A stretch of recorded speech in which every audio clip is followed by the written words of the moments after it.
તુર્કીએ Israel સાથેના વેપાર સંબંધો તોડી નાખ્યા. કહ્યું, પહેલા ગાઝામાં જરૂરી મદદ પહોંચે. ઇઝરાયલે કહ્યું, એર્દોગન સરમુખત્યાર છે. તેમને તેમના વેપારીઓની ચિંતા નથી. ગાઝા પર ઇઝરાયલના હુમલાનો વિરોધ કરી રહેલા તુર્કીએ હવે ઇઝરાયલ સાથેના તમામ વેપાર સંબંધો તોડી નાખ્યા છે.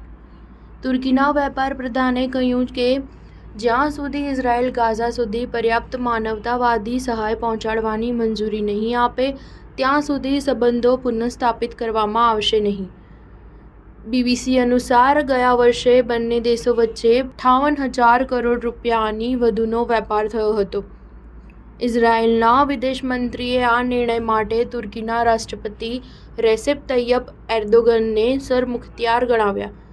તેમણે એર્દોગન પર તુર્કીના લોકો, ઉદ્યોગપતિઓ અને આંતરરાષ્ટ્રીય વેપાર કરારોની અવગણના કરવાનો પણ આરોપ લગાવ્યો. વિદેશ મંત્રીએ કહ્યું, મેં મારા મંત્રાલયને તુર્કી સાથે વેપાર માટે અન્ય વિકલ્પો શોધવા અને સ્થાનિક ઉત્પાદનને પ્રોત્સાહન આપવાનો આદેશ આપ્યો છે.